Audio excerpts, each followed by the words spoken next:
Bismillahirrahmanirrahim. Assalamualaikum warahmatullahi wabarakatuh. Selamat pagi dan salam sejahtera untuk kita semua.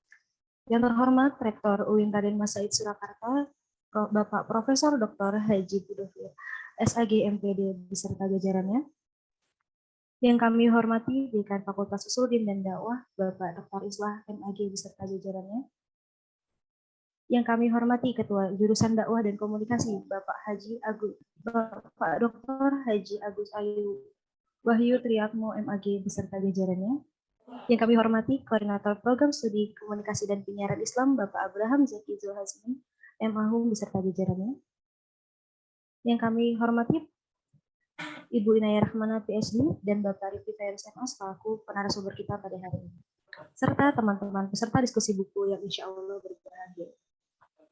Pertama-tama, marilah kita panjatkan puja dan puji syukur kita kehadirat Allah Subhanahu wa Ta'ala, karena atas limpahan rahmat dan hidayahnya kita dapat berkumpul di ruang walafiat. Tak lupa salawat beserta salam semoga tetap tercurah kepada junjungan kita Nabi Muhammad SAW. Karena berkat beliaulah kita dapat menikmati kehidupan yang penuh dengan kemuliaan ini. Perkenalkan, saya Salwa Nurhani Miswandi selaku Master of Ceremony yang akan memandu teman-teman sekalian dalam acara diskusi buku Pengaruh Keutamaan Islam di Indonesia. Untuk mempersingkat waktu, perkenankanlah saya sebagai pembawa acara untuk membacakan susunan-susunan acara pada hari ini. Acara yang pertama yaitu pembukaan, kedua menyanyikan lagu Indonesia Raya, tiga acara inti, dan diakhiri dengan penutup. Memasuki acara yang pertama yaitu pembukaan, marilah kita buka kegiatan pada pagi hari ini dengan baca basmalah bersama-sama.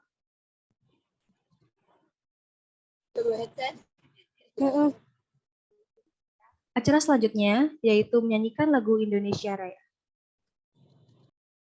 Hadirin dimohon untuk mengaktifkan kamera dan sikap sempurna. Jadi bingung otak. Kita kena bila sekarang.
Acara selanjutnya yaitu diskusi buku yang akan dipandu oleh moderator kita pada hari ini. Ya, Saudara Nurholis yang sangat luar biasa. Saudara Nurholis ini adalah seorang mahasiswa dari Program Studi Komunikasi dan Penyiaran. Kepada Saudara Nurholis, waktu dan layar kami silakan.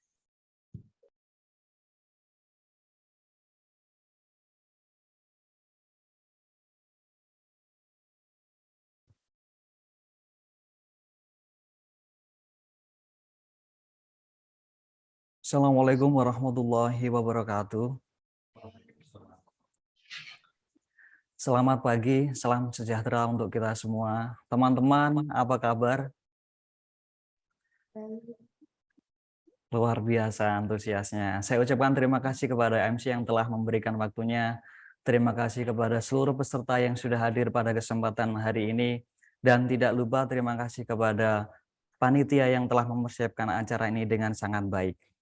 Baik, kali ini kita akan mendiskusikan buku dengan judul Pengaruh Utamaan Islam di Indonesia, Televisi, Identitas, dan Kelas Menengah.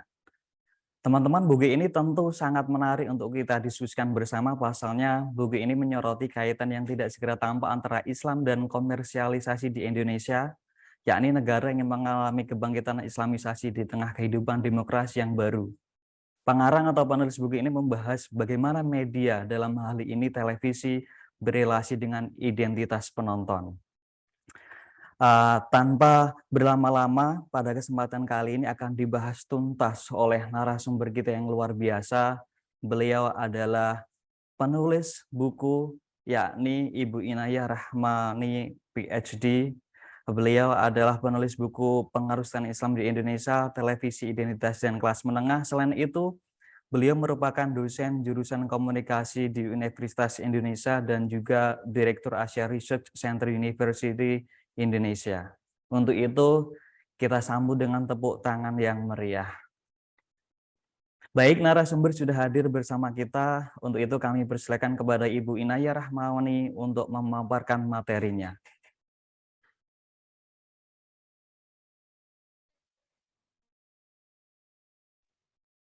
Selamat pagi, terima kasih banyak kepada panitia. Sebuah kehormatan bisa hadir pagi hari ini untuk berbagi pengalaman ya terkait menulis buku yang merupakan terjemahan sebetulnya dari buku Mainstreaming Islam in Indonesia yang diterbitkan oleh Palgrave Macmillan tahun 2017. Buku ini berdasarkan disertasi yang saya tulis di antara tahun 2009 sampai 2012. Namun saat mengilas balik ya, mengulas kembali, saya menyadari bahwa banyak fondasi politik kebudayaan yang terjadi dalam riak-riak atau letupan-letupan politik pada masa pemilu, pilkada, yang sebetulnya merupakan perkembangan dari apa yang sudah ada sejak reformasi dan barangkali sebelumnya. Asumsi itu, premis itu maupun analisis empirik ya, karena berbagai bukti dan penelitian yang saya jalankan bahkan setelah penulisan buku mengkonfirmasi bahwa tesis mengenai bagaimana arus pasar mendorong simbol-simbol keislaman, ritual, praktik keagamaan ke dalam ruang-ruang bermedia, apakah itu televisi, media sosial, melalui lagu, melalui label halal yang tercantum pada barang-barang retail, begitu pula komunitas hijaber, wisata halal, perbankan syariah, semua merupakan gejala sosial daripada permasalahan mendalam ketimpangan perekonomian yang sama. Sebabnya sejak tahun 80-an akhir di Indonesia dan seluruh dunia, dan sangat tampak di dunia Muslim ya seperti Mesir, Turki, Maroko, dan juga Malaysia dan Brunei. Kelas menengah yang berekspansi sejak masuknya arus modal ke negara-negara berkembang dari negara-negara maju, meningkatkan arus jasa dan barang di antara negara. Sehingga mobilisasi, mobilitas atau perpindahan barang, jasa, manusia yang meningkat juga mendorong pertumbuhan perekonomian yang dirasa oleh kelas menengah dan kelas menengah atas. Di saat yang sama, Indonesia dan beberapa negara di Asia Tenggara lainnya mengalami ketimpangan yang sangat tinggi, bahkan tertinggi selama sejarah Indonesia, selama 5-7 tahun terakhir. Artinya pertumbuhan ekonomi yang datang bersamaan dengan ditanamnya modal asing di Indonesia dirasakan oleh kelas menengah dan menengah atas. Kelas menengah yang tumbuh ini kemudian mendapatkan akses kepada pendidikan, layanan kesehatan, layanan jasa, telekomunikasi, bisa ke luar negeri, bisa punya cita-cita sekolah ke luar negeri. Di saat yang sama terpapar nilai-nilai dari etnisitas, ras, agama, budaya, maupun nasionalisme yang berbeda. Sehingga untuk bertahan hidup, untuk bernavigasi di alam sosial yang saya kasih tanda kutip neoliberal, di mana peran pemerintah untuk menyediakan layanan tanpa terkecuali, layanan dasar berupa pendidikan, kesehatan, perumahan, termasuk air bersih. Kalau air bersihnya harus beli aqua, artinya itu layanan swasta untuk sesuatu yang merupakan hak semua orang sebetulnya. Karena dia tidak berbayar dan disediakan oleh bumi, maka apa yang dikerjakan oleh pemerintah perlahan-lahan diambil alih oleh lembaga-lembaga swasta. Ini sebuah fenomena yang terjadi tidak hanya di Indonesia, tapi juga banyak negara-negara maju. Sehingga istilah, konsep, dan teori neoliberalisasi yang sering muncul di dalam buku sebetulnya merujuk pada itu. Ada rasa kehilangan jaminan sosial, jaminan pengaman yang dirasa oleh kelas menengah, sehingga untuk terus bertahan hidup dan mencari keamanan masa depan, perlu untuk membeli produk-produk, barang, brand, merek, dari atau yang disediakan oleh lembaga-lembaga swasta, apakah itu multinational companies maupun yang lainnya.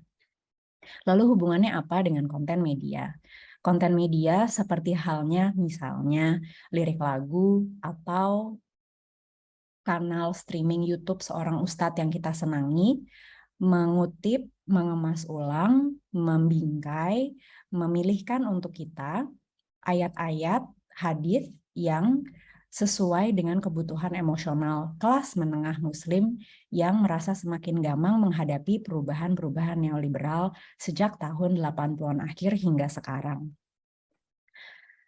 Lebih dari itu pula, industri media, apakah itu televisi seperti yang dibahas pada buku, maupun media sosial di mana di televisi, kuantifikasi emosi, afeksi, kedekatan audiens terhadap konten media itu dikelola oleh lembaga rating dengan sistem segmentasi siapa, kategori demografi apa, psikografi apa yang menonton, sinetron seperti apa, atau dakwahtainment seperti apa, atau musik religi seperti apa, atau zikir massal seperti apa, dilakukan pula oleh logika algoritma melalui media sosial yang memasarkan konten, follower, influencer, buzzer, apakah itu tokoh agama, politisi, maupun lainnya dengan orang-orang audiens yang mencari kenyamanan, keamanan, dan keyakinan dari orang-orang pembentuk opini publik yang membuat user merasa lebih nyaman menghadapi dunia yang semakin tidak pasti. Untuk itu, di dalam buku saya juga membagi kelas menengah berdasarkan segmentasi audiens dari pertelevisian yang sebetulnya secara konseptual dan teoretik bisa juga ditarik dan diterapkan kepada jenis cluster filter bubble yang juga terbentuk melalui media sosial menjadi 3. Yang pertama adalah kelas menengah affluent atau mapan. Mereka adalah orang-orang kelas menengah Muslim yang memiliki akses kepada dunia kosmopolitan. Tipe praktik kebudayaannya adalah yang bisa mengakses wisata halal misalnya, atau mengambil kredit di perumahan Muslim atau perumahan syariah, mendapat akses ke rumah sakit swasta syariah, menabung di bank syariah, muamalah, dan menimbang riba, dan lainnya. Mereka adalah penonton yang menyukai acara-acara televisi yang bersifat kritis, pluralis, terbuka pikirannya kepada agama lain, tapi tetap mempertahankan nilai-nilai keagamaannya yang bersifat muamalah antar manusia, dan memilih untuk memprivatisasi, menempatkan nilai-nilai spiritual di ruang personal. Artinya tidak dicampur ke ruang publik ya, tidak dipolitisasi. Kemudian ada juga kelas menengah aspirasional, kelas menengah yang menginginkan mobilitas sosial ke atas. Praktik kebudayaannya adalah jika lulusan S1 ingin kemudian melanjutkan studi ke S2. Kalau sudah studi S2 ingin melanjutkan ke S3 dan seterusnya. Artinya, kelas menengah ini memahami bahwa perencanaan masa depan membutuhkan tabungan sosial pada masa yang sekarang dan juga merefleksikan apa yang dilakukan oleh generasi sebelumnya, generasi orang tua yang bisa diperbaiki pada generasi yang sekarang maupun yang akan datang.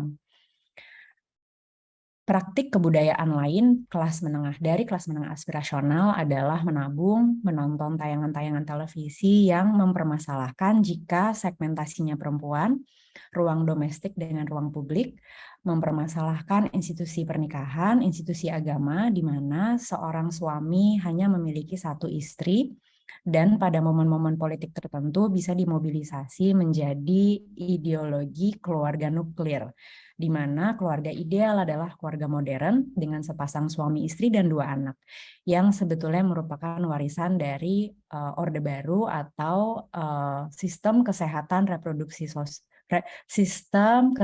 kesehatan reproduksi ala pemerintah otoritarian, di mana negara mengontrol unit paling personal yaitu keluarga.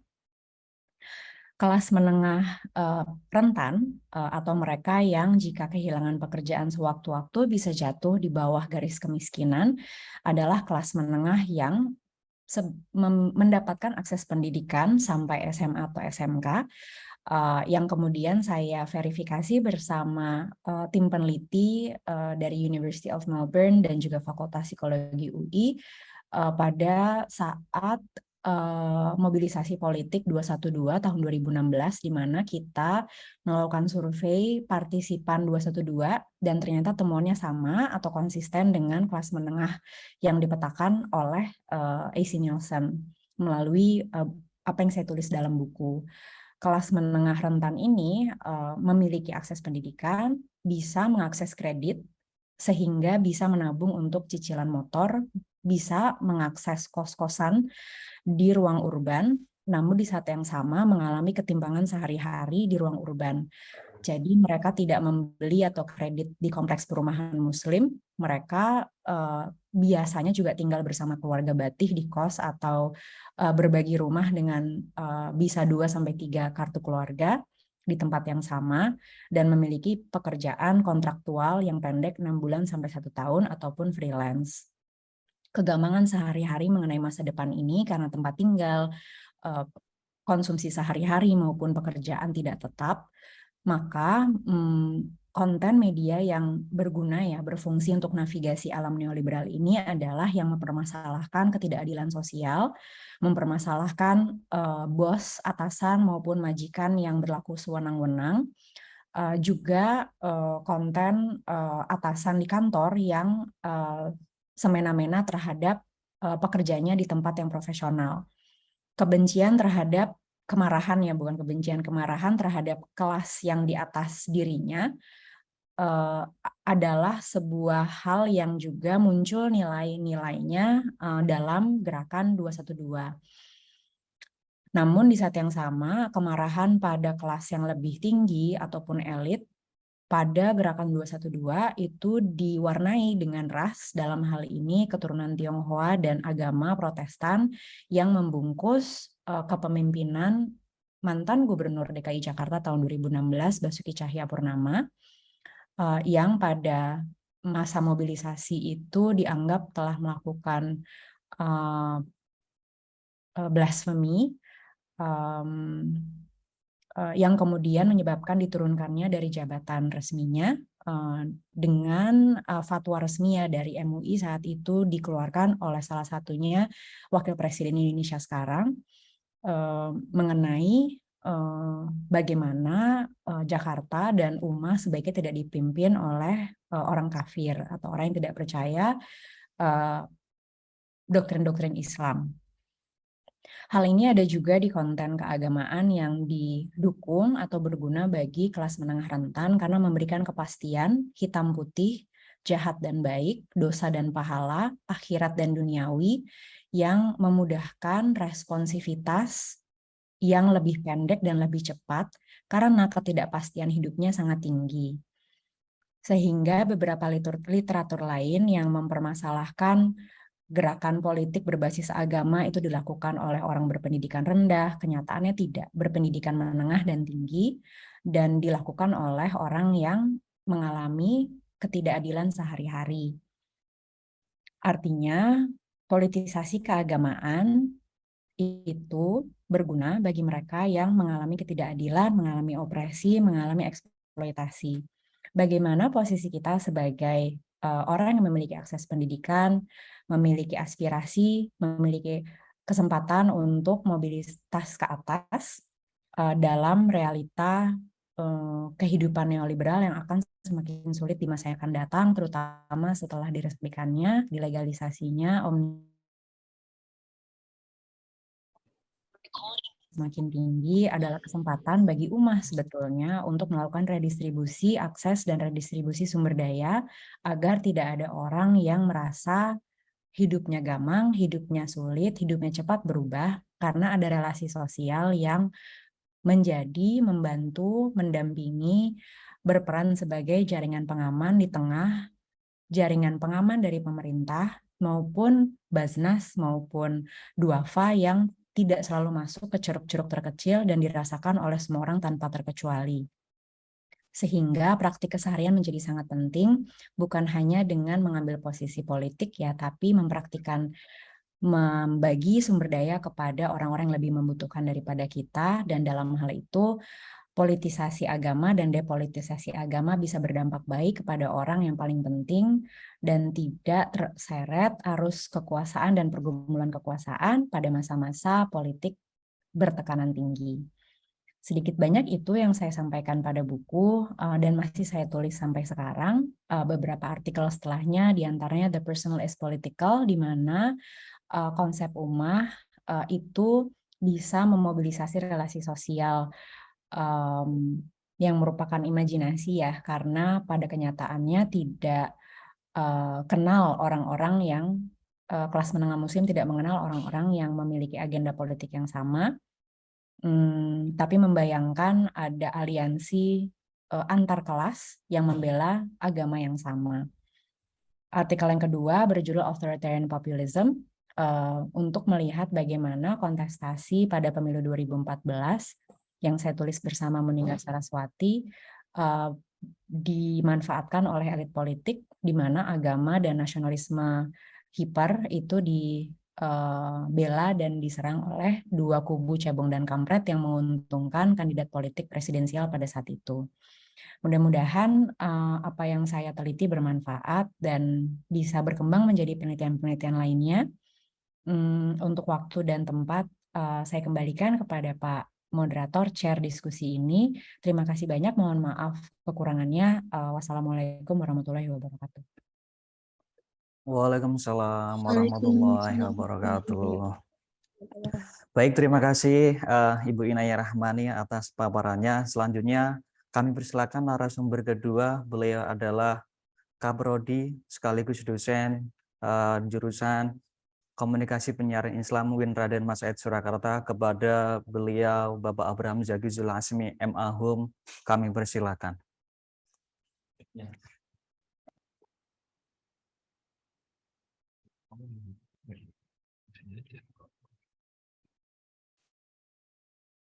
Baik, terima kasih Mas Holis yang sudah memberikan waktunya.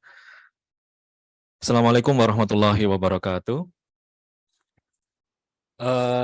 Senang sekali pada kesempatan hari ini telah hadir di Zoom bersama kita Mbak Inayah Rahmani. Semoga sehat selalu Mbak. Sedianya minggu kemarin ya kita akan mengadakan diskusi buku ini, tapi alhamdulillah hari ini kita bisa mengadakan diskusi buku. Dan ya sudah hadir juga narasumber Mas Rifki Fairuz dari UIN Salatiga. Terima kasih Mas Rifki Fairuz sudah bergabung bersama kita, bahkan langsung ya di sini di UIN Surakarta. Membaca buku Mbak Inayah yang berasal dari disertasi ini membangkitkan kenangan saya ketika kecil, ketika saya tumbuh di kota kecil di Jawa Timur, di Ponorogo.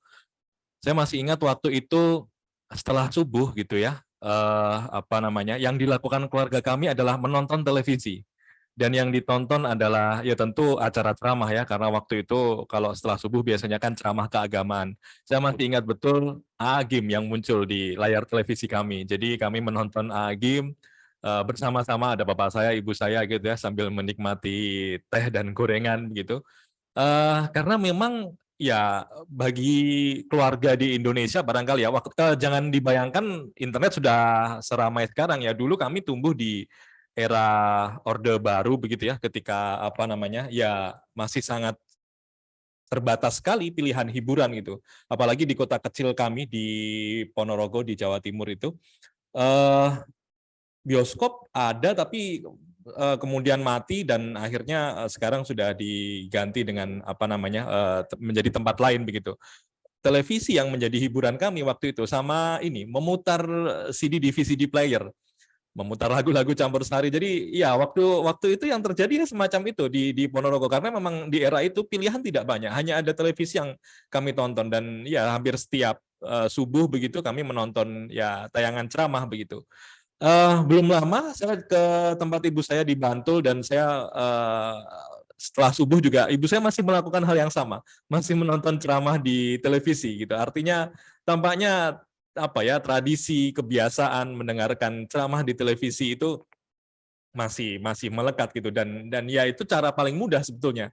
Meskipun hari ini kita bisa dengan mudah gitu ya memilih ustadz siapa yang ingin kita dengarkan di YouTube gitu ya atau di kanal-kanal lain begitu. Tapi ya televisi saya pikir hadir di banyak apa namanya masih menjadi pilihan hiburan utama bagi para penonton di Indonesia ya. Meskipun juga penetrasi internet menjadi semakin lebih apa namanya semakin lebih masif begitu sehingga ya pola mereka mengasup informasi keagamaan mulai bergeser gitu. Maka ketika Mbak Inaya tadi menceritakan bahwa risetnya ini dilakukan sekitar 2009 sampai 2012, saya membayangkan ya pada masa-masa itu apa saya kira adalah ya televisi masih menjadi pilihan utama saya pikir untuk menjadi apa asupan keagamaan bahkan sampai sekarang. Saya rasa ya kita menyaksikan di televisi apa lomba-lomba dai begitu ya, lomba-lomba hafiz cilik begitu. Itu kita masih sampai sekarang masih kita temukan gitu. Terutama ketika bulan Ramadan ya kan, di bulan puasa itu saya pikir masif sekali layar televisi kita mendadak menjadi sangat Islami ya, kegiatan acara-acara bahkan dari sahur sampai buka puasa itu acaranya acara-acara religi begitu. Nah, kesan saya yang lain ketika membaca buku Mbak Inaya Rahmani ini adalah, oh ya sebelum saya masuk ke sana, saya ingin menginformasikan. Tadi ketika kami membagikan pamflet bedah buku ini, seorang dosen UIN Surakarta yang hari ini belajar di Australia menyampaikan bahwa bukunya Mbak Inaya ini adalah salah satu dari sedikit buku terbaik tentang studi Indonesia dalam kurun waktu 10 tahun terakhir. Ini mengutip Pak Bob Hefner ya. Jadi luar biasa. Senang sekali ini merupakan kehormatan bagi kami Mbak Inaya bisa apa namanya mendiskusikan buku Mbak Inaya di apa namanya UIN Raden Mas Said Surakarta. Ya, kesan saya ketika membaca buku Mbak Inaya adalah begitu padat data, banyak sekali data yang kemudian bahkan beberapa kali saya sempat, oh ternyata begini ya. Jadi ada O yang panjang begitu. Bagaimana ya menggambarkan O yang panjang itu. Jadi kita kayak semacam, oh ternyata datanya seperti ini. Saya mengira-ngira, sejak kapan sih ada acara tayangan agama di televisi begitu ya? Sejak kapan kemudian apa namanya televisi kita mulai apa namanya dipenuhi oleh konten-konten keagamaan gitu ya? Saya mendapatkan banyak data-data menarik dari apa namanya buku Mbak Inaya ini, terutama kita juga menemukan istilah yang saya pikir menarik seperti supermarket dakwah gitu ya. Jadi Mbak Inaya ini menggambarkan televisi itu sebagai supermarket dakwah begitu. Di situ orang bisa ambil apapun gitu ya sesuka hati gitu. Mau tayangan religi seperti apa gitu. Itu saya paling menyoroti bagian justru di supermarket dakwah itu. Kalau teman-teman baca dan saya sangat merekomendasikan buku ini ya, terutama bagi mahasiswa yang mau skripsi, kira-kira beginilah harusnya ya, riset itu ditulis begitu sangat komprehensif, sangat mendalam begitu ya, dan apa detail sekali begitu dalam menyajikan data-datanya. Yang dimaksud Mbak Inaya supermarket dakwah di buku ini sebenarnya ada beberapa hal ya, misalnya soal dakwah Taiman. Kita tahu misalnya Mamah Dedah yang populer begitu ya, acara-acara talkshow keagamaan. Lalu dulu juga sempat sangat populer zikir akbar ya. Kita tahu ada salah satu tokohnya Ustadz Arifin Ilham gitu. Itu populer sekali waktu itu ya. Sudah almarhum ya Ustadz Arifin Ilham.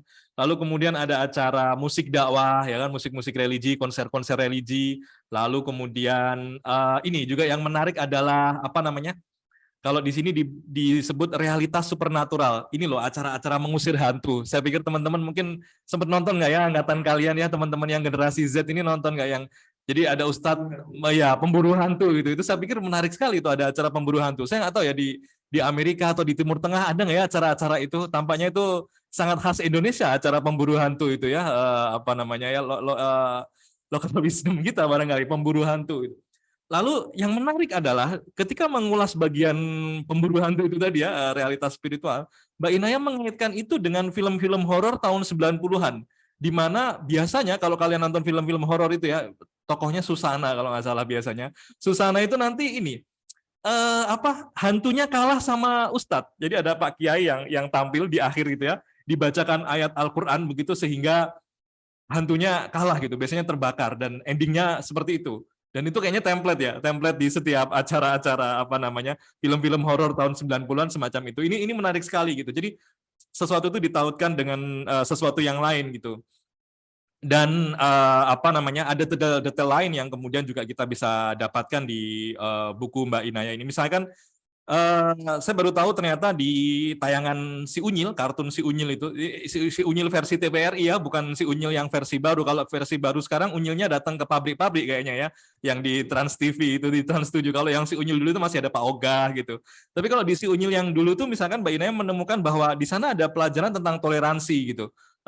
Yang apa namanya ada membahas Alkitab begitu ya. Itu saya pikir menarik sekali gitu. Lalu saya juga menjadi ingat ada acara mimbar agama. Dan faktanya adalah kalau Islam itu 40 menit dan sementara mimbar agama Kristen itu 15 menit. Saya cukup tercengang itu. Ini data-data kecil kayak gini Mbak Inaya kok bisa dapat aja gitu dan sedetail itu gitu bisa mengamati hal-hal yang kecil semacam itu. Lalu bahkan ada fakta yang diungkapkan Mbak Inaya di buku ini adalah mimbar agama itu di Jogja itu sudah sepopuler dengan ketoprak Mataram, apalagi waktu itu yang mengisi Pak A.R. Fahrudin ya, dan mendapatkan surat dari Magelang begitu apa namanya dari atensi dari penonton begitu ya. Ini saya pikir detail-detail semacam ini menarik sekali gitu. Kalau ngobrol dengan Mas Fairuz kemarin ini apa namanya ya kaya data gitu. Ini apa namanya ya memang disertasi yang memang menyajikan data-data yang membuat kita kemudian oh memang harusnya seperti ini sebuah disertasi ditulis begitu. Dan ada ungkapan menarik. Misalnya Mbak Inaya menyoroti soal azan maghrib ya, tayangan azan maghrib di televisi. Kalau bagi kita itu mungkin biasa saja gitu, tapi rupanya kita mungkin akan membandingkan ya, di luar negeri atau di Timur Tengah ada nggak ya ketika waktu-waktu sholat azan dikumandangkan di televisi gitu. Tampaknya juga saya nggak tahu gitu, tapi di Indonesia itu disebut sebagai acara dengan acara televisi berbiaya rendah gitu. Tapi ketika bulan Ramadan orang nunggu itu semua gitu di rumah-rumah masing-masing begitu. Iya ya, saya pikir benar juga acara religi di televisi kita biayanya rendah, tapi ratingnya tinggi. Dan disitulah kemudian produk-produk masuk begitu. Kira-kira begitulah yang digambarkan Mbak Ina ya. Produk-produk masuk yang itu kira-kira produk-produk yang digunakan dikonsumsi oleh kelas menengah. Maka tidak aneh kalau kemudian di acara Mamah Dedeh misalnya kita akan ketemu produk-produk macam-macam tuh diiklankan di situ. Mamah juga pakai gitu, dan juga bahkan Mama Dede ini bintang iklan gitu. Artinya bintang iklan biasanya di kita itu apa? Mohon maaf ya perempuan yang kemudian artis begitu ya biasanya atau artis atau aktor begitu. Tapi di Indonesia Mama Dede seorang tokoh agama begitu ya, menjadi bintang iklan. Saya pikir menarik dan saya pikir tidak hanya Mama Dede, banyak juga tokoh-tokoh agama dai-dai selebritis begitu yang kemudian mengiklankan produk gitu. Ya saya pikir ini kaitannya juga dengan ingin menunjukkan betapa produk ini halal dan masyarakat muslim konsumsi produk ini dong, kira-kira kan pesan kasarnya kan begitu gitu. Ini menarik sekali gitu di fenomena yang terjadi di Indonesia ya. Lalu kemudian fakta lain yang membuat saya kemudian juga cukup tercengang adalah ketika digambarkan bahwa adanya kultum-kultum, misalnya kultumnya Pak Kures ya yang populer di televisi kita pada waktu itu untuk mengimbangi tayangan yang dianggap kurang mendidik seperti film-film barat itu. Jadi TV kita tuh ya karena di Indonesia ini apa namanya Islam itu mayoritas begitu ya. Ya ya jangan semua itu tayangan-tayangan yang tidak mendidik lah ya, harus diimbangi lah dengan tayangan-tayangan keagamaan gitu. Nah, pengaruh utamanya sebenarnya adalah manakala tayangan Islam ini bertemu dengan, kalau bahasa Mbak Inaya, adalah mekanisme komersial gitu. Artinya ketemu pengiklan-pengiklan gitu ya, dan penontonnya adalah kelas menengah. Yang fakta yang disajikan adalah penonton acara religi, tayangan keagamaan di televisi itu adalah rata-rata perempuan, usianya sekitar 30 gitu. Itu menarik sekali itu. Dan jadi kan sudah kebayang gitu pasarnya kira-kira akan kemana, iklan apa yang akan masuk begitu. Nah, ini fakta-fakta yang benar disajikan Mbak Inaya di buku pengaruh utamaan Islam di televisi ini ya. Jadi ini pengaruh utamaan Islam di Indonesia.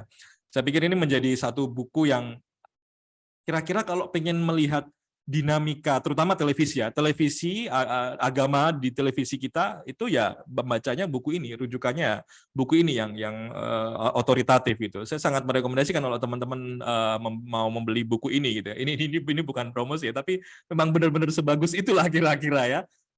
Cuma memang dia hanya tersedia versi e-book begitu, versi e-book, dan kalian bisa beli itu ya. Anak-anak sekarang kan bacanya mungkin ya ini ya e-book ya. Juga kemudian ada juga fenomena yang menarik. Saya baru tahu bahwa lomba dakwah di TV itu dimulai tahun 2005 dan TPI yang mengawalinya. Ada nama acara itu DAI begitu. Saya juga tahu dari buku ini. Jadi informasi-informasi mungkin bahasanya trivia itu kita akan menemukan, dan banyak sekali bertebaran di buku ini gitu, tentang acara-acara keagamaan yang muncul di televisi. Juga dulu LaTV itu dulu image-nya buruk sebetulnya karena menayangkan acara-acara yang ya mohon maaf agak-agak tidak senonoh gitu ya, katakanlah erotis, biasanya kalau udah bioskop yang malam-malam itu kita tidak bagus. Tapi data yang didapatkan Mbak Inaya ini, kalau saya tidak salah membaca ya, Pildacil, lomba pidato dai cilik itu pertama kali justru muncul di LaTV. LaTV itu yang sekarang jadi TV One. Ya itu Pildacil itu muncul di sana. Kemudian semakin kesini semakin banyak ya, ada Hafiz Cilik lah, Pildacil, lomba dai juga gitu. Artinya televisi kita ya hari ini bagaimana Islam bisa menjadi sangat mendapatkan tempat di televisi, karena ya saya pikir bukan hanya karena mayoritas saja, tapi pengiklan juga masuk di situ, ratingnya juga selalu tinggi menurut Nielsen gitu ya. Misalkan ada survei tahun 2011 yang disajikan begitu. Ini adalah satu hal yang menarik. Dan kesan saya yang ketiga adalah bahwa buku yang baik sebetulnya adalah buku yang kemudian menautkan kita dengan buku-buku yang lain. Misalkan kita akan ketemu dengan buku-buku bagus lain di buku itu gitu. Maka ketika kalian teman-teman membaca gitu ya, teman-teman mahasiswa membaca bukunya Mbak Inaya ini, kalian akan ketemu buku-buku lain yang juga menjadi rujukan, yang tentu saja sebagai rujukannya Mbak Inaya, yang itu juga kemudian kita jadi pengen membacanya gitu loh, karena memang kayak saling bertaut begitu. Di buku ini juga dijelaskan soal sinetron religi. Saya pikir ini menjadi satu hal yang sangat akrab ya bagi teman-teman ya, Azab itu yang mungkin kalian sering tonton ya. Dulu ada majalah Hidayah yang kemudian sekarang yang itu kemudian dikembangkan. Biasanya kan begitu. Dia berbuat salah di dunia lalu diazab gitu. Misalnya berhutang tapi nggak membayar gitu, itu terus kemudian diazab, di kuburnya penuh dengan kalajengking misalnya ya, atau kuburnya penuh dengan air gitu. Itu sinetron semacam itu juga menjadi sorotan oleh Mbak Inaya di buku ini. Dan biasanya sinetron religi ini juga tayang di jam-jam prime time gitu, di jam tayang utama gitu. Ini menunjukkan betapa powerfulnya acara-acara sinetron religi ini gitu. Jadi ya sinetron Azab saya pikir di rumah-rumah gitu ya, orang-orang menonton itu gitu, dan penontonnya memang banyak sekali gitu. Bahkan ini sedikit intermezzo aja, mahasiswa kadang juga suka iseng itu bikin poster begitu, terlalu banyak memberi tugas, dosen ini meninggalnya tidak dikafani tapi dijilid gitu. Jadi ini agak ngeri juga gitu, mahasiswa membuat pamflet parodi dari sinetron Azab itu. Saya pikir ini juga agak keterlaluan, tapi memang itulah, saya ingin menunjukkan bahwa sepowerful itu sinetron Azab begitu ya, karena sebenarnya ceritanya mudah ditebak gitu. Dia berbuat salah apa begitu, lalu kemudian mendapatkan azabnya apa gitu. Dan itu yang menjadi tontonan kita di televisi kita saat ini, semacam itu gitu. Ya tentu tayangan-tayangan itu bukan tanpa kritik ya. Ada hal-hal yang kemudian menjadi kritik kita juga. Apakah kemudian acara itu logis? Apakah acara itu juga kemudian turut mencerdaskan penonton di Indonesia gitu? Itu kan juga menjadi pertanyaan-pertanyaan juga ketika kita menonton acara semacam itu. Ya, terakhir saya ingin menyampaikan bahwa ini tentu adalah hasil riset yang sangat berkualitas, sangat baik begitu, yang semoga teman-teman bisa berkesempatan membacanya ya, terutama ini juga ada mahasiswa-mahasiswa IAT, Ilmu Al-Quran dan Tafsir, itu saya pikir ini penting juga teman-teman bisa membaca riset Mbak Inaya ini begitu. Ada salah satu riset yang ya kalau disebut Pak Bob Wefner kan menjadi riset terbaik selama kurun 10 tahun terakhir ini begitu. Jadi ini tentu sangat kami rekomendasikan untuk teman-teman bisa membacanya. Terakhir saya ucapkan selamat Mbak atas terbitnya buku ini. Semoga ini bisa menjadi tambahan hasanah pengetahuan bagi ya masyarakat akademik di Indonesia, dan ya semoga bisa lahir tulisan-tulisan berikutnya. Kami menunggu tulisan-tulisan Mbak Inaya berikutnya. Saya kira itu yang bisa kami sampaikan.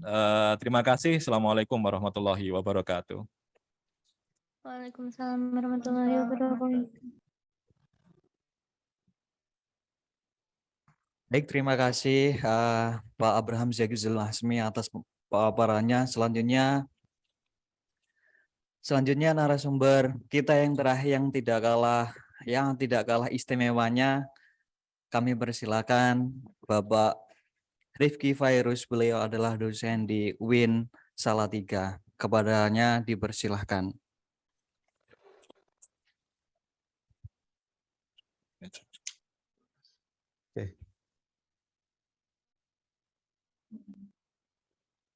Ya.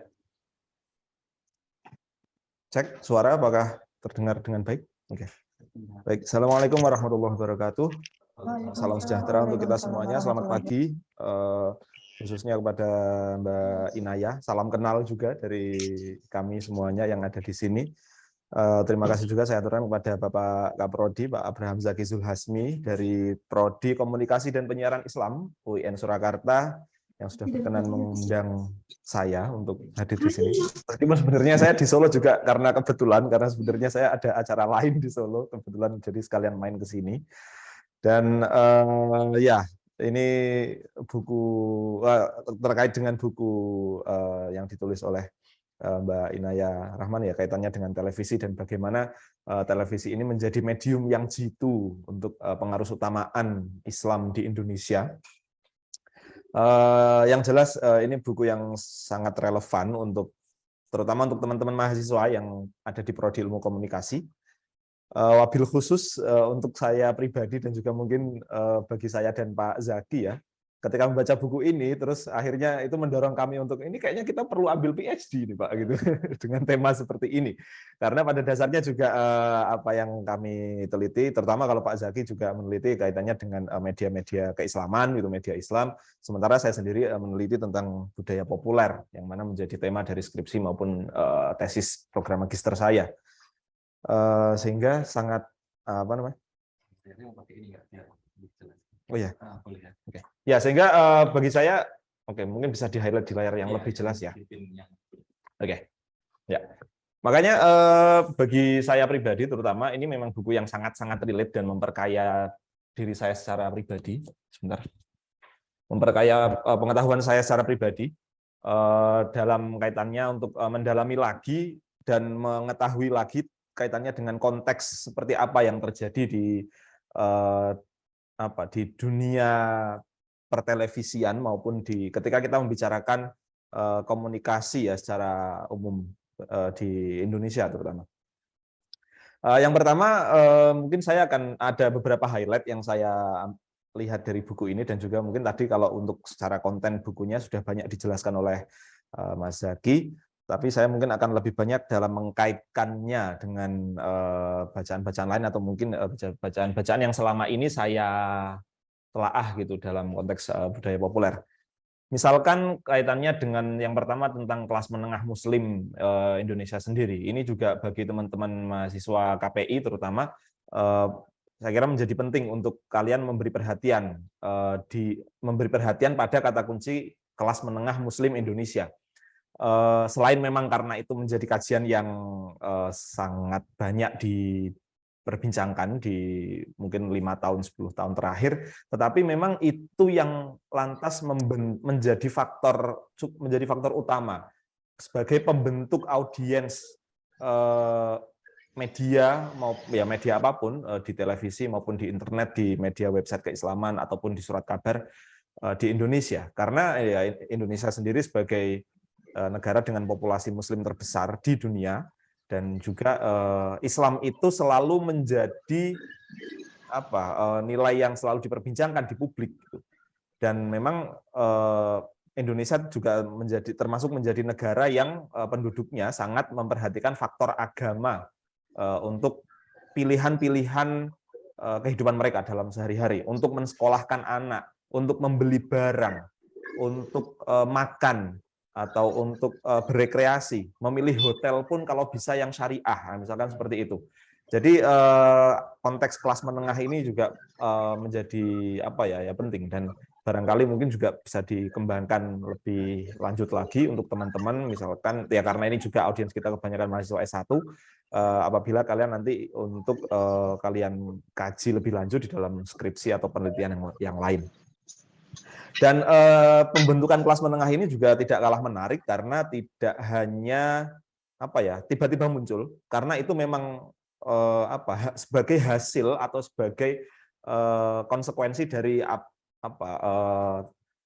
trajektori, kalau istilahnya dalam penelitian, sebagai trajektori sejarah yang ada di masa sebelumnya, ketika masa Orde Baru misalkan yang memang sifatnya sangat militeristik, lalu juga sangat memberikan privilege bagi para teknokrat dan juga birokrat gitu, yang akhirnya ketika masa akhir-akhir Orde Baru di tahun 90-an ke sini gitu, itu Presiden Soeharto memang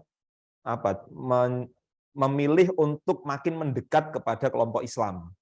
Kalau mungkin teman-teman menelaah tentang Orde Baru di tahun 70-80 itu Orde Baru memang tidak dekat-dekat amat dengan Islam, tetapi mulai tahun 90-an dan seterusnya Orde Baru itu memang mulai dekat sekali dan mulai cukup mesra dengan kelompok Islam. Salah satu tandanya adalah dengan Pak Harto naik haji, dan kemudian namanya menjadi Haji Muhammad Soeharto. Jadi bukan cuman tukang bubur naik haji ya, tapi Pak Harto juga naik haji. Lalu kemudian adanya dibentuknya ICMI, yang kalau guyonannya Gus Dur itu ICMI itu kepanjangannya adalah Ikatan Cumi-Cumi Indonesia. Tapi kalau secara realitanya Ikatan Cendekiawan Muslim Indonesia, yang mana itu digunakan untuk mewadahi orang-orang terpelajar berpendidikan gitu, yang mana dikelompokkan menjadi satu kelompok tersendiri. Sehingga ketika kemudian satu dekade kemudian ada reformasi, Pak Hartonya turun, tetapi bangunan masyarakat yang sebelumnya dibentuk, katakanlah yang terbentuk dari kebijakan-kebijakan masa Orde Baru ini juga yang masih. Nah, itulah yang menjadi masyarakat Muslim menengah Muslim di Indonesia. Dan itu saya kira juga diperkuat dengan, saya juga mungkin sekaligus menyarankan ya teman-teman KPI untuk membaca juga esai yang cukup legendaris dari Pak Kunto Wijoyo, Muslim Tanpa Masjid. Itu juga saya kira tesisnya juga ada di situ juga, bahwa Pak Kunto Wijoyo pada tahun 98-99 melihat ada sekelompok ini anak-anak muda mahasiswa, tetapi mereka enggak datang dari NU, enggak datang dari Muhammadiyah, mereka juga yang belajar dari pesantren juga kayaknya enggak gitu, tetapi aspirasi keislaman mereka tinggi, ekspresi keislaman mereka juga tinggi gitu. Nah, itulah yang saya kira juga menjadi konteks penting ya, ketika kita membicarakan tentang masyarakat yang dalam bukunya Mbak Inaya itu menjadi basis audiens atau basis penonton lah dari televisi yang ada di tahun dekade-dekade 2000, 2010 dan mungkin sampai sekarang masih itu. Lalu kemudian juga yang cukup menarik juga konteks yang melatar belakanginya adalah adanya, kalau di dalam yang saya highlight dari bukunya Mbak Inayah itu ada istilah juga demokratisasi otoritas Islam. demokratisasi otoritas Islam itu barangkali mungkin bagi teman-teman mahasiswa KPI ya, ini juga perlu saya uraikan. Jadi terkait dengan otoritas Islam itu juga televisi juga berperan dalam menggeser itu. Otoritas Islam itu adalah maksudnya adalah tentang sosok-sosok figur-figur yang berwenang untuk menjadi suara dari umat Islam atau yang berwenang untuk mengeluarkan fatwa hukum dan lain sebagainya. Tetapi apa jadinya ketika mungkin sebelumnya ketika generasi orang tua kita atau mungkin di generasi-generasi yang sebelum masifnya televisi, otoritas atau orang yang berwenang untuk membicarakan tentang agama itu pasti rujukannya ke pesantren, ke kiai, ke ulama, atau setidaknya ke ormas, NU, Muhammadiyah, dan lain sebagainya yang mungkin ada di tingkatan lokal. Tetapi ketika kemudian sudah mulai arus atau gelombang televisi makin masif, yang kemudian juga akhirnya satu rumah masing-masing punya satu televisi, ditonton bareng-bareng seperti keluarganya Mas Zaki, itu kan, lewat sinetron dan sebagainya. Akhirnya muncul figur-figur baru yang itu dianggap oleh masyarakat mampu menggantikan sosok-sosok ulama-ulama, dalam tanda kutip ulama-ulama lama gitu, atau ulama-ulama yang tradisional. Nah itu yang saya kira juga perlu untuk digarisbawahi. Jadi ada semacam perubahan kalau padahal jadi ada semacam perubahan pergeseran ini ya, pergeseran rujukan gitu. Pergeseran rujukan kalau dulu ketika membicarakan tentang fatwa-fatwa keislaman atau mungkin tentang masalah-masalah keislaman kita merujuk ke memang sosok yang dalam artian terpelajar atau terdidik dalam pendidikan Islam yang ketat, tetapi itu sudah cukup berubah dan salah satunya ya dari sosok A'agim misalkan. A'agim itu saya kira juga bukan lulusan pesantren tradisional, bukan yang lulusan Timur Tengah, bukan sosok yang apa istilahnya ya tampil sebagai seorang kiai atau ulama atau mungkin syekh atau seperti apa. Tapi memang A'agim membawa Islam itu menjadi lebih demokratis di satu sisi ya. Tapi di sisi lain juga itu akhirnya menggeser di benak masyarakat itu akhirnya juga ternyata ya ada rujukan gitu kan. Yang akhirnya itu memicu munculnya fenomena-fenomena lanjutan Ustadz Seleb misalkan kan. Ustadz Seleb, A'agim, UJ, Ustadz Jeffrey dan lain sebagainya. Ada pergeseran itu di kalangan masyarakat setelah munculnya televisi. Yang itu dibahas detail sekali saya kira di bukunya Pak Jim Houston ya. Jadi Profesor Jim Houston itu yang dia mengikuti A'agim udah nggak tahu puluhan tahun mungkin. Dan itu juga dibahas juga di bukunya Greg Vili dan Sally White, Ustadz Seleb kan, dan fatwa halal itu. Jadi ada pergeseran itu juga yang menjadikan orang-orang itu, ya itu saya kira ekses atau konsekuensi dari masifnya gelombang televisi. Yang memang perlu dipahami dulu televisi itu memang menjadi medium yang bagi saya sangat-sangat jitu dan sangat-sangat sangat-sangat masuk sekali lah untuk ini ya, untuk menyebarkan untuk menyebarkan nilai atau untuk menyebarkan paradigma, karena memang televisi dari secara sejarahnya kalau mungkin kalian tanya ke generasi mbah-mbah kalian, kakek nenek kalian atau mungkin orang tua kalian, televisi itu dulu memang medium ini komunal gitu. Dulu orang nonton televisi itu mesti bareng. Saya kemarin sempat membuka-buka scrolling Twitter itu, ada satu pertanyaan yang bagi saya konyol. Kalau nggak salah saya bookmark juga itu. Ada satu tweet itu bilang begini, before television, how do people watch video? Jadi sebelum TV itu orang-orang nonton videonya gimana? Itu kelihatan yang ngirimkan anak-anak Gen Z atau mungkin ya anak-anak generasi sekarang, yang mana mereka nggak bisa bayangin sebelum ada YouTube orang nonton video gimana. Orang nggak bisa milih.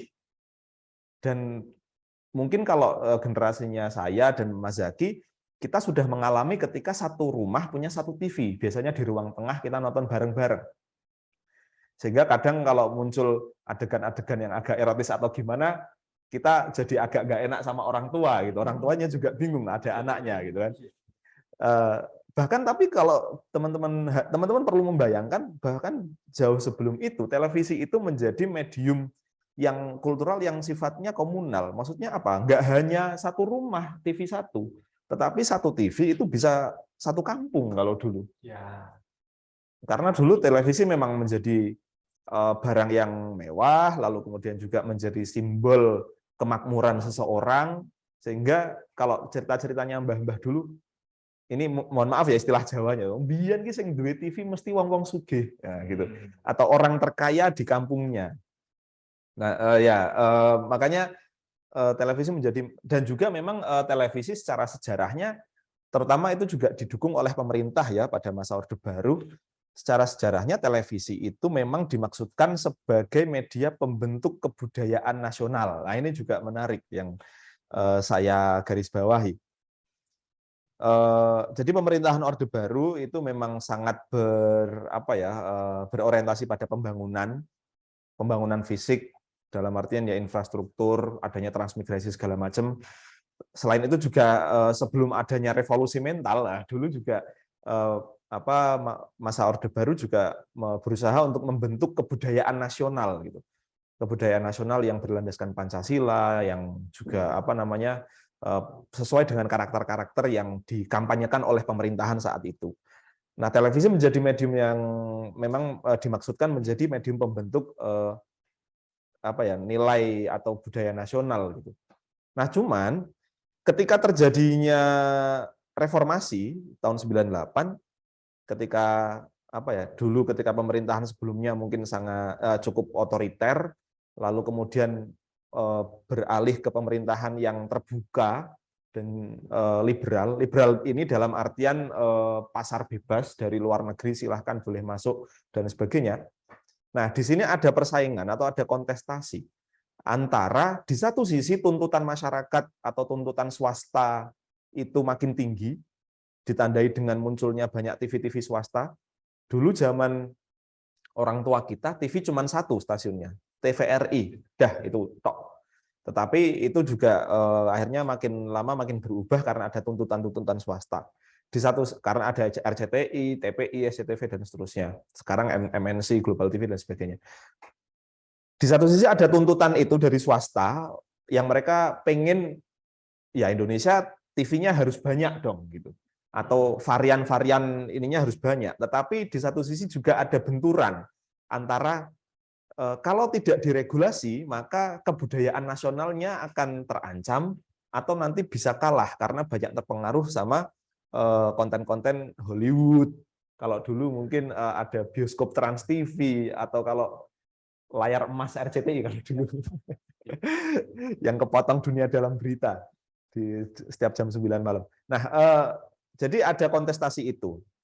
Saya mau meminjam juga salah satu kutipan lah dari Pak Ariel Herianto yang juga sering jadi rujukan saya.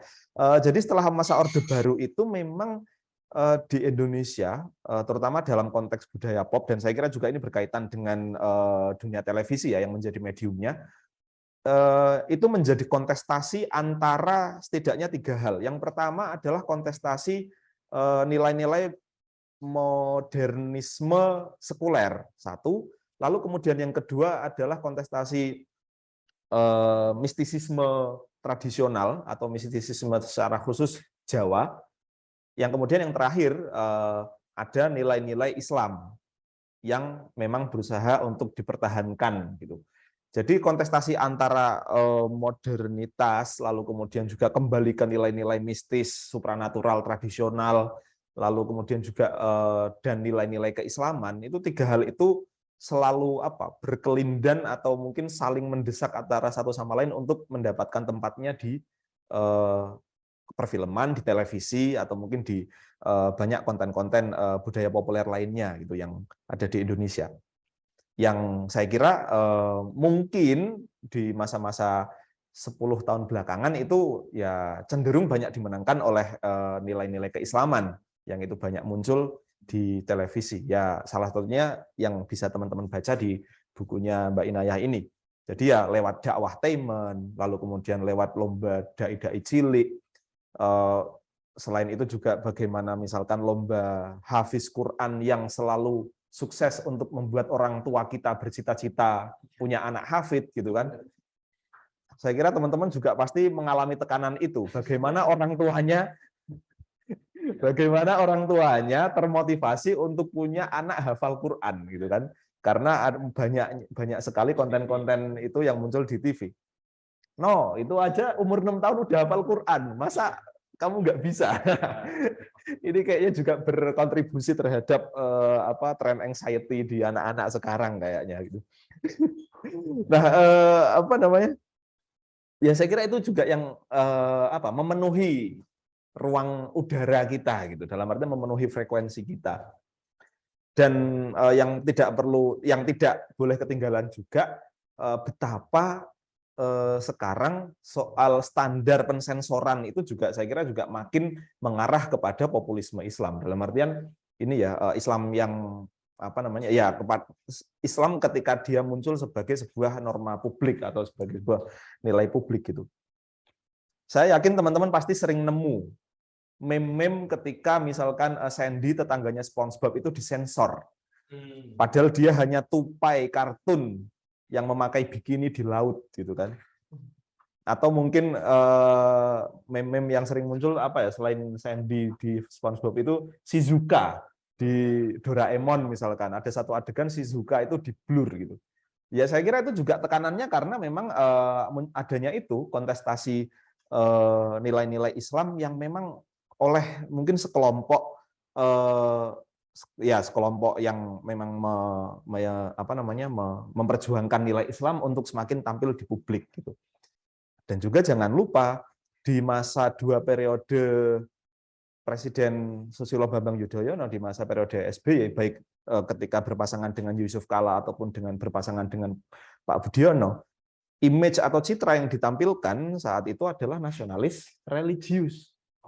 Nasionalis religius, dan itu juga terkonfirmasi ketika mengajak Partai Keadilan Sejahtera yang memang sangat kuat sekali nilai keislamannya menjadi bagian dari koalisi pemerintahan. Jangan lupa dulu Kominfo kita Pak Tifatul Sembiring juga datang dari partai Islam yang cukup kuat secara aspirasi keislaman politiknya gitu. Jadi ya konteks-konteks itu yang saya kira memunculkan atau berefek pada situasi kita saat ini. Yang mana ketika kita sekarang mungkin teman-teman bertanya-tanya, ini kok di TV kok blurnya kebangetan ya, misalkan. Ini kok kartun kenapa di blur, atau misalkan kenapa di TV nggak boleh misalkan tidak boleh ada regulasi-regulasi sekiranya di lembaga sensor yang memang itu menjadi tanda atau menjadi indikasi adanya kontestasi itu. Nah,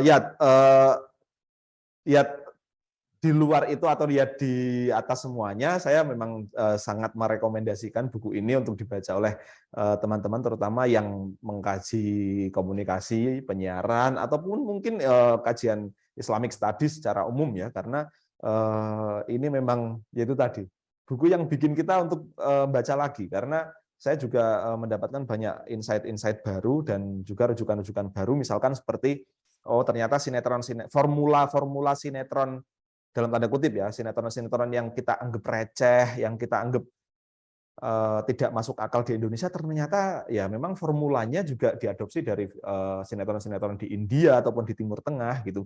Yang itu juga akhirnya diadopsi menjadi sinetron-sinetron yang mengadopsi nilai-nilai keislaman, tukang bubur naik haji misalkan, atau pesantren rock and roll, atau mungkin kiamat sudah dekat lah, atau ya banyak itu. Dan ya saya sekali lagi mengucapkan apresiasi untuk Mbak Inayah atas bukunya, dan ya itu memang buku yang bikin saya menjadi semangat lagi untuk ambil PhD. Terima kasih Mbak Inayah, dan lain waktu mungkin nanti saya Mas Zaki kalau kapan-kapan bisa main ke UI juga, nanti kita bisa ketemu dan untuk berdiskusi lebih lanjut lagi. Ya, kehormatan bagi saya untuk bisa berbagi kepada teman-teman semuanya yang ada di sini. Dari saya cukup sekian, kurang lebihnya mohon maaf. Assalamualaikum warahmatullahi wabarakatuh. Waalaikumsalam. Assalamualaikum warahmatullahi wabarakatuh. Baik, terima kasih atas paparannya Pak Rifki Virus, dan tentu saja kita beri give applause untuk ketiga narasumber kita yang luar biasa, teman-teman. Baik, tiba saatnya di sesi tanya jawab. Teman-teman yang ada pertanyaan, silakan tanya di kolom chat ataupun langsung open mic. Tapi sebelum itu saya pengen tanya kepada Mbak Inayah. Satu pertanyaan untuk Mbak Inayah. Pertanyaannya begini Mbak Inayah. Bagaimana masa depan Islam di televisi kita Mbak Inayah? Di mana internet semakin masif di negara kita? Terima kasih untuk pertanyaannya, saya coba jawab. Sebelumnya saya terima kasih kepada kedua penanggap, senang kalau apa yang kita lakukan bermanfaat ya, apalagi menyemangati untuk terus belajar. Mudah-mudahan saya juga menerapkan hal yang sama dari diskusi, juga saya terus belajar. Untuk respon ke pertanyaan masa depan televisi, karena tesis pada buku yang saya tulis mempermasalahkan arus pasar dan dampaknya terhadap bagaimana agama dimanfaatkan ya, bermanfaat maupun dimanfaatkan, maka televisi yang berubah bentuk menjadi media sosial bagi saya adalah konsekuensi pasar. Kalau melihat format dan konten, sebetulnya banyak konten streaming pada masa sekarang maupun yang muncul melalui TikTok dan Instagram yang merupakan media morfosis atau pengalihan bentuk dari konten pertelevisian menjadi konten yang dihantarkan melalui teknologi media digital.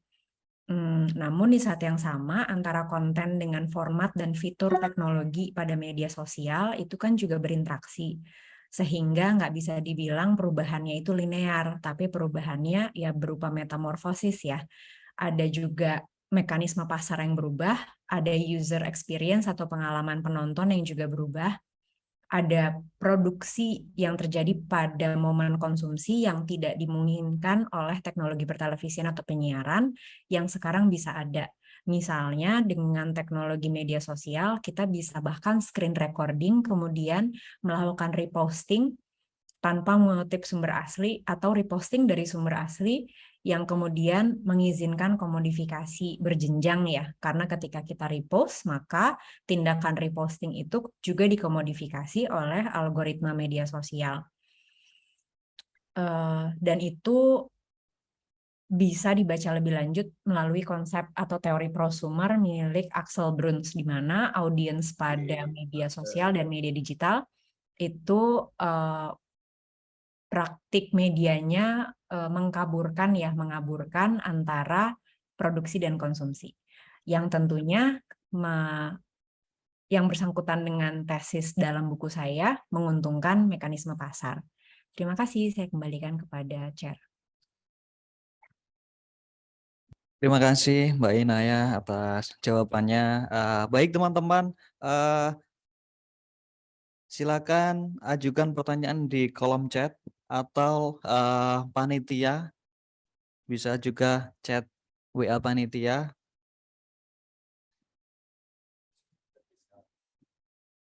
Atau juga bisa bertanya langsung saja open mic kalian dan juga open kamera kalian.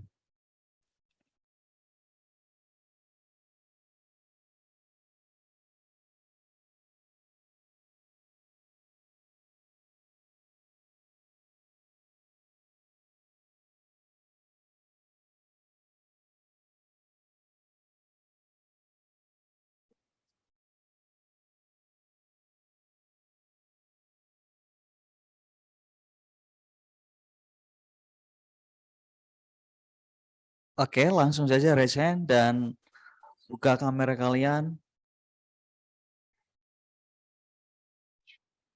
Kita lu nanya apa kok bisa?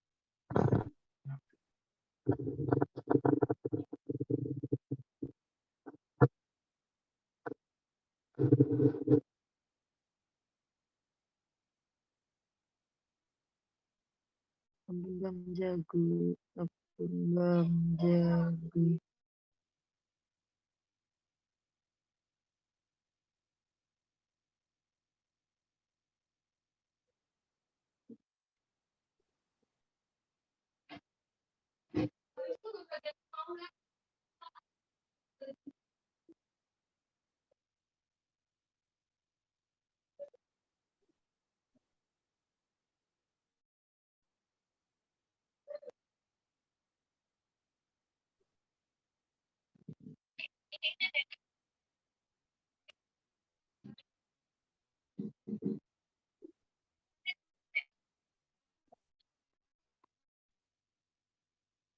Oh ya, oke. Sembari menunggu pertanyaan dari teman-teman, kami persilakan Pak Zaki untuk Mohon maaf Mbak Ina, yang saya ingin tanyakan adalah tentang bagaimana Islam ditampilkan di televisi-televisi di negara di luar Indonesia gitu misalnya. Mungkin pengalaman Mbak Inaya barangkali entah di kalau di saya nggak tahu di Australia barangkali Islam juga bukan mayoritas, tapi mungkin di negara Timur Tengah atau bagaimana agama secara umum ditampilkan di televisi-televisi di luar Indonesia. Kalau yang selama ini kita lihat kan di Indonesia yang menjadi kajian kita di Indonesia, tapi bagaimana dengan di luar Indonesia? Apakah juga semacam ini terjadi begitu agama muncul di ruang publik yang artinya ini di televisi, apakah juga semasif di Indonesia gitu? Barangkali Mbak Inaya punya pengalaman ketika memperhatikan juga televisi-televisi di luar. Mungkin itu Mbak untuk menyambung pertanyaan pertama tadi. Terima kasih. Kebetulan saya baru selesai menulis 2 bab ya. Satu tentang perbandingan Indonesia dengan Turki, yang kedua tentang meaning matters, bagaimana populisme Islam itu populisme agama sebetulnya karena ada perbandingan dengan nasionalisme Hindu di India, di Turki, Indonesia, dan Maroko. Karena saya juga melihat industri kebudayaannya ya, terutama di sini saya mengambil kasus Turki. Di Turki bisa diperbandingkan dan ada beberapa kemiripan, tapi juga perbedaan yang spesifik dengan Indonesia. Industri sinetron Turki itu sangat berkembang karena memang ada pangsa pasar domestik. Di Indonesia juga seperti itu. Di Malaysia dan Brunei, pangsa pasar domestiknya tidak bisa secara penuh membiayai industri sinetron maupun budaya Islam. Sehingga Brunei dan Malaysia itu mengimpor sinetron religi dari Indonesia. Di saat yang sama Brunei dan Malaysia itu memiliki negara yang tersentralisasi dan dominan ya, berbeda dengan Indonesia yang setelah mengalami demokratisasi maka banyak kontestasi di pemerintahan kita mengenai apa itu penggambaran agama yang baik dan bagaimana cara mengelola infrastruktur penyiaran dan digital yang baik, sehingga terfragmentasi pula konten agamanya. Nah, di Turki karena dipimpin di bawah Erdogan ya, konten agama Diskusi banyak buku yang Pengarus Taman Islam di Indonesia. saya lanjutkan atau gimana? Boleh ya. Di Turki di bawah pemerintahan kepemimpinan Erdogan, konten sinetronnya itu yang juga diimpor oleh Indonesia ya, karena beberapa stasiun televisi Indonesia yang swasta itu mengimpor dan memasangkan subtitle pada sinetron Turki. Di antara yang terkenal itu dan juga disponsori oleh pemerintahnya adalah sinetron yang menggambarkan kejayaan masa lalu di bawah Sulaiman. Karena kejayaan Turki di masa lalu pada masa Ottoman itu juga digunakan dalam narasi pemerintah Erdogan untuk membangkitkan rasa kebangsaan Turki dan kebanggaan terhadap dinasti yang mampu mengalahkan atau berperang melawan dinasti Protestan ya pada abad ke-6 dan ke-7. Kira-kira gitu gambarannya, jadi bisa politik dan berorientasi pasar ya pada saat yang sama, dan kasus Turki itu sangat menarik untuk dibandingkan dengan Indonesia. Makasih pertanyaannya. Ya, terima kasih Mbak Indah. Ya. Monggo Mas Moderator di.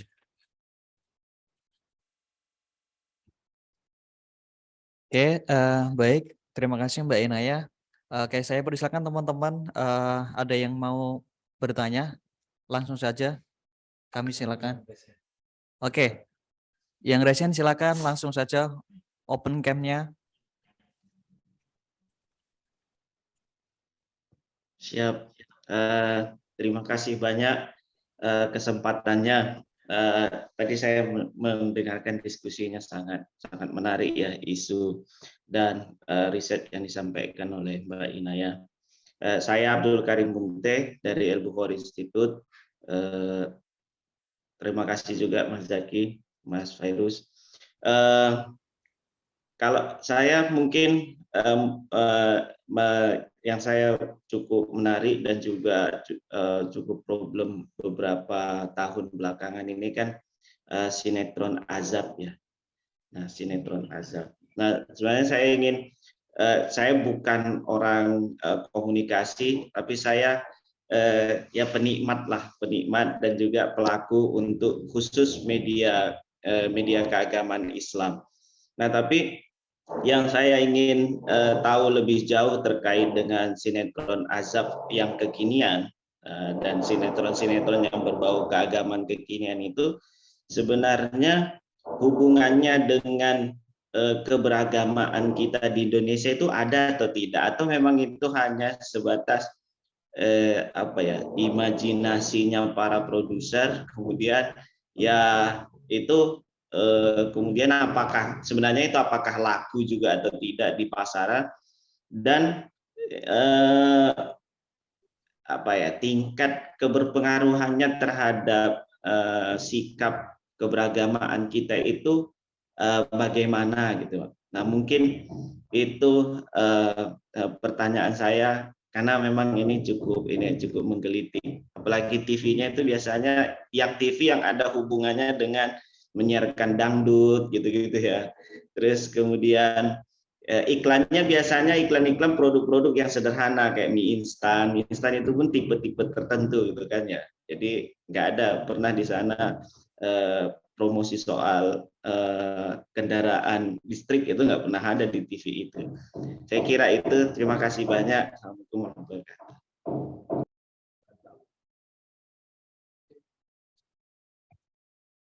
Terima kasih pertanyaannya Mas Abdul Karim Munte. Mbak Inaya, kami persilakan untuk menjawab pertanyaannya Mas Abdul Karim. Kelihatannya semua pembicara bisa menjawab ya pertanyaannya. Mungkin saya paling belakang, Mas, kalau boleh. Terima kasih. Oke, Mbak Inaya, oke, monggo Pak Fairuz. Oh, ya. Baik, terima kasih Mas Munte. Aku cukup kaget tadi tahu-tahu ternyata mengikuti ini ya. Begini, ya oke lah, ini screen-nya bisa dari mana aja yang di center. Kalau saya sih melihatnya ya, kalau secara pengamatan saya kaitannya dengan pertanyaan Mas Munte tadi kan, saya sih mungkin lebih menyoroti kepada konglomerasi media itu sendiri. Gitu. Saya sih karena gini, saya jadi teringat ketika obrolan saya dengan beberapa teman media gitu ya. Istilahnya gini, ini istilah jalanan aja atau istilah warung kopinya lah. Mereka menyebut bahwa sebenarnya kalau diturut-turut industri media di Indonesia itu ya cuman lo lagi gitu, itu lagi. Dalam artian apa, memang secara shareholder-nya, tapi ini menurut teman-teman yang ada di media ya, tidak saya amati secara langsung, itu memang ya terjadi adanya konglomerasi. Ya misalkan seperti saya kira misalkan Indosiar, SCTV gitu ya, itu memang yang banyak terafiliasi dengan grupnya milik Pak Erick Thohir misalkan. Mungkin mohon maaf ya kalau misalkan ada kesalahan, mungkin nanti bisa diluruskan oleh Pak Zaki atau Mbak Inaya.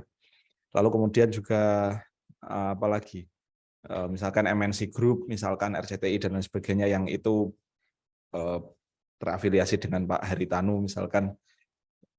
Saya kira bisa dilihat dari aspek konglomerasinya itu yang pertama, dan bagaimana para pemilik media itu yang mereka ternyata juga eksis gitu loh di dalam kontestasi perpolitikan di Indonesia, entah sebagai partisipan pemilu kah, atau terafiliasi dengan partai kah, atau menjadi bagian dari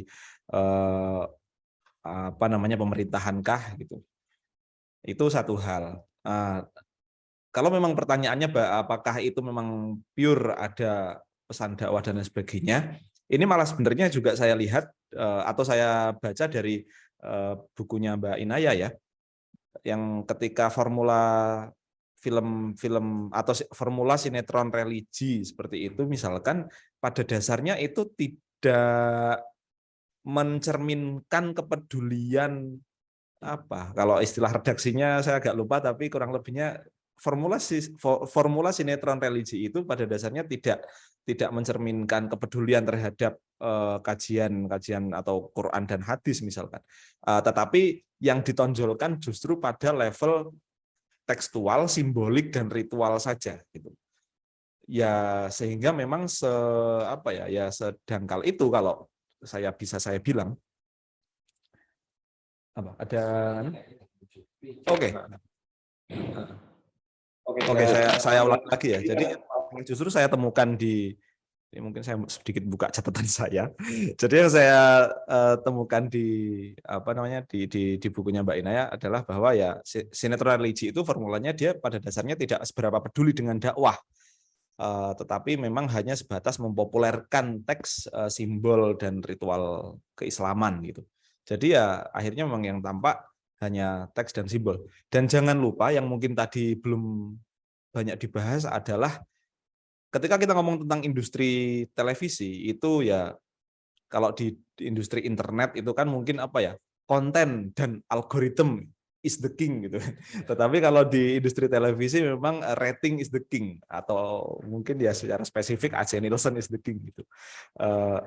Jadi memang tuntutan itu yang banyak mendorong, yang banyak menyetir keputusan-keputusan untuk menayangkan konten apa di televisi. Ya jadi memang kalau saya sih memang memandangnya semuanya, tapi saya senang melihat tesis di buku itu direfleksikan dan menjadi studi dan pemikiran mandiri di luar daripada apa yang saya tulis. Terima kasih. Baik, terima kasih Mbak Inaya. Teman-teman, apakah ada yang mau bertanya kembali? Oke, nggak ada. Kalau nggak ada, oke. Oke, teman-teman yang baik hati, alhamdulillah pada kesempatan kali ini kita sudah mendiskusikan buku terlaksana dengan baik. Kita sudah mendapatkan materi-materi yang luar biasa dari ketiga narasumber kita. Semoga materi-materi tersebut bermanfaat buat kita semua. Sebelum kami tutup, kami persilakan kepada ketiga narasumber kita untuk memberikan closing statement. Kepada Mbak Inaya, kami persilakan terlebih dahulu untuk memberikan closing statement. Tadi sebenarnya udah closing statement dari saya. Mau bilang terima kasih kedua penanggap dan juga UIN Surakarta ya. Mungkin yang tadi yang mau saya tambahkan kepada UIN Surakarta, semoga diskusi-diskusi seperti ini menjamur dan menghasilkan pemikiran-pemikiran baru dan penelitian-penelitian baru. Dan mudah-mudahan nggak kapok juga mengundang saya hari ini. Terima kasih. Oke, selanjutnya kepada Pak Abraham Zaki, kami silakan. Sedikit tambahan dari saya. Suara saya bisa didengar ya? Aman ya? Ya, tentu saya mengucapkan terima kasih banyak Mbak Inaya sudah meluangkan waktu untuk berdiskusi di kesempatan pagi hari ini, dan ya tentu para audiens, saya pikir ini adalah salah satu buku yang otoritatif menulis tentang Indonesia, tentang Islam di Indonesia, terutama dalam kaitannya dengan televisi. Anak-anak komunikasi, anak-anak pengkaji, mahasiswa-mahasiswa pengkaji kajian keislaman perlu membaca buku ini gitu untuk mendapatkan contoh bagaimana sebuah penelitian yang baik itu dikerjakan. Saya pikir itu yang bisa saya sampaikan di closing statement. Monggo Pak Fairuz. Ya, baik. Ya, apresiasi saya tentunya untuk hasil karya penelitian yang dilakukan oleh Mbak Inaya Rahmani ini. Sebenarnya hampir sama seperti yang disampaikan Pak Zaki, bahwa ini buku yang otoritatif untuk melihat rangkaian sejarah di Indonesia, terutama di konteks Islam yang modern, kontemporer di masa belakangan ini. Terlebih lagi bagi saya ini menjadi cukup relevan ya, terutama bagi teman-teman yang ada di UIN atau di IAIN gitu. Karena memang pada dasarnya teman-teman yang ada di prodi komunikasi dan penyiaran Islam ini ya penelitian ini atau buku ini bisa menjadi acuan. Ya memang arah dari komunikasi dan penyiaran Islam itu tidak hanya pada aspek konten teman-teman mampu untuk meramaikan media-media keislaman ya dengan konten keislaman maupun di media keislaman, tetapi harus tahu juga konteks audiensnya.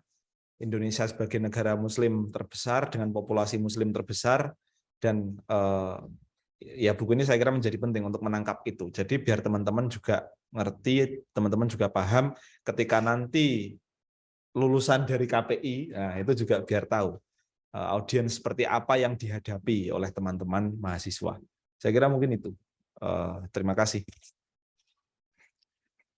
Saya ucapkan terima kasih kepada ketiga narasumber kita, Mbak Inaya, Bapak Abraham Zaki, Zulhasmi, Pak Riki Fairu yang sudah meluangkan waktunya berdiskusi dan berbagi bersama teman-teman sekalian.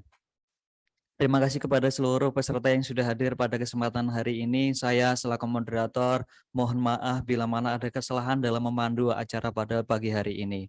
Akhirul kalam, wassalamualaikum warahmatullahi wabarakatuh.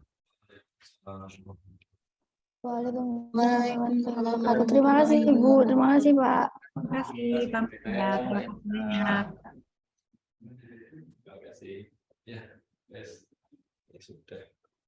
Akhirnya setelah diskusi buku pada hari ini yang tentunya sangat menarik dan juga pastinya sangat bermanfaat bagi kita semua, tibalah kita pada penghujung acara yaitu penutupan.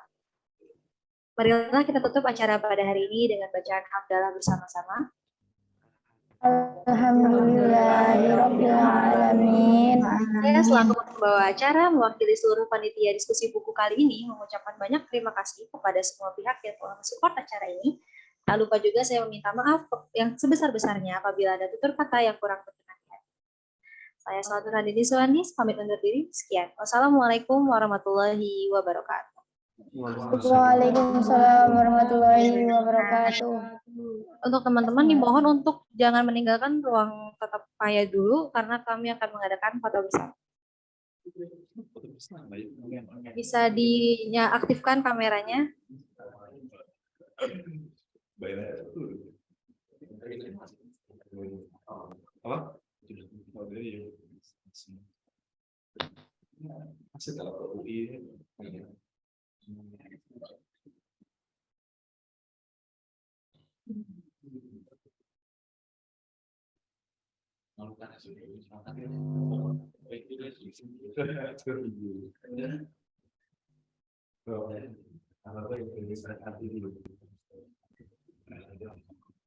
slide 1. 1, 2,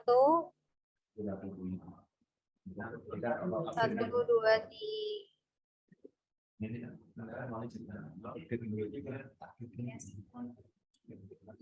Slide kedua. 1, 2. Slide selanjutnya, slide ketiga. 1, 2. Slide terakhir. Slide keempat. 1, 2.